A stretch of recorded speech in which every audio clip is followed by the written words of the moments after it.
before I can communicate with animals. It's all about as long as you are aware of your senses, you're in touch with it, and you know how to evoke them, that's key. Okay, so I'm just gonna let us all do a quick senses workout. So the first way to do it is to be aware of your physical senses. Okay, so let's go through the list. So visual, look around your room, pick one item, one object, and just connect and go, I can see it. Okay, so it sounds very obvious. So visual, sound. Anna, what can you hear with your physical ear? Just pick a sound and just really tune into it. Bring your awareness. For me, when I go quiet, I can hear the whirring of my laptop. Smell. You smell something in your room?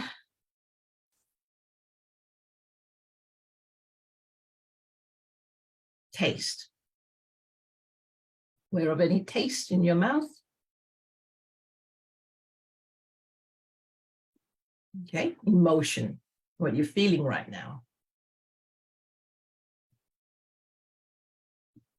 And sensation, you're aware of your physical body. Maybe focus on a part of your body, maybe your hands or your knee or your head, connecting with the senses. So I always start off with the physical. Then I go, okay, I'm now going to use my imagination, because how you experience the sensations when you use your imagination is exactly how you will receive the sensations or the intuitive senses when the animal's communicating with you.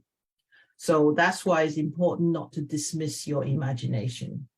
So to focus in on your experience, if you close your eyes for a moment and just visualize, let's go for a tree.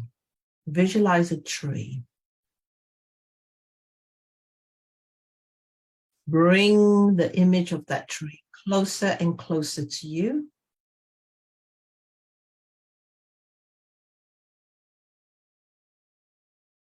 And then almost move away from that tree, so that tree just gets smaller and smaller and smaller until it's almost a speck in the distance.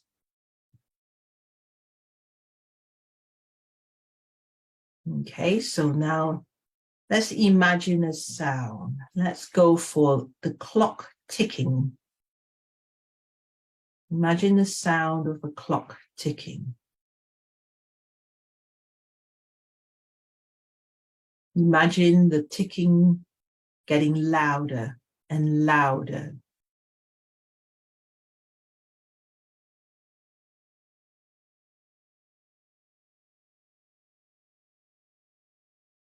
Make it so loud that it's almost like right by your ear.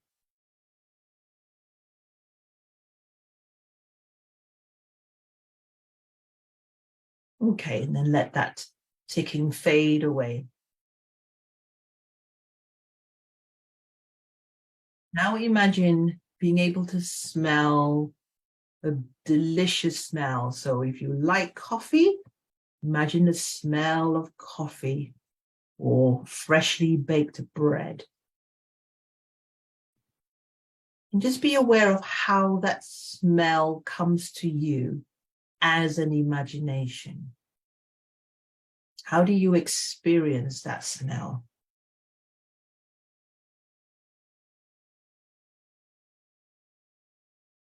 And let's then turn it into a taste. So if you chose coffee and you taste coffee, and if you chose bread and you taste it.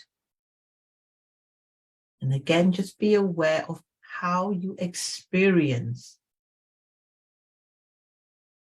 the taste, the way that you're receiving it as part of your imagination.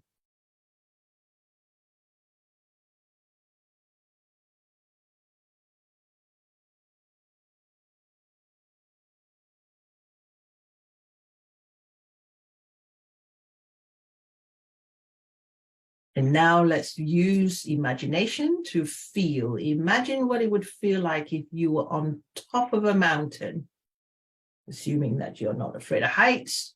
If you are, choose something else. What would it feel like? What would be your emotions? Same with sensations. If you're on top of a mountain,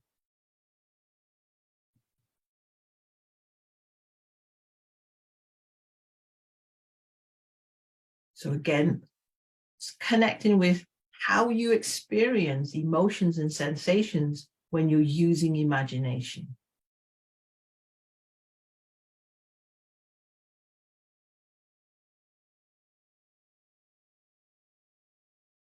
And then we come back into the Zoom room for a moment. So the way that you experience those senses in your imagination, when it's imagination, we are telling our imagination where to go. And then you imagine it, and then you feel it, and then you see it, and then you smell it. When you're receiving information from animals, it comes to you.